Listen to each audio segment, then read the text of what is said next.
Patay matapos po naman ang pananalasa ng masamang panahon at landslide sa southern at eastern part ng China.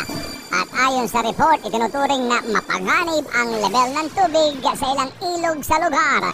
Sa tansya ng China Central Television, abot na sa $225 million o higit na 13 bilyong piso ang pinsalang iniwan ng matinding ulan at baha sa Fujian region.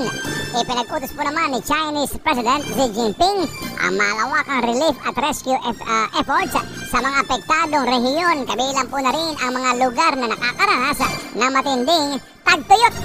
Patuloy po ang pagsipa ng temperatura sa Central at Northern China sa ngayon.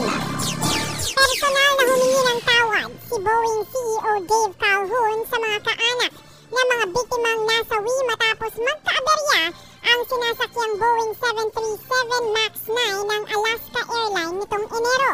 Sa pagharap sa US Senate, sinabi ni Calhoun na gumagawa na ang kanilang kumpanya ng konkretong solusyon upang maiwasan na ang ganitong aksidente.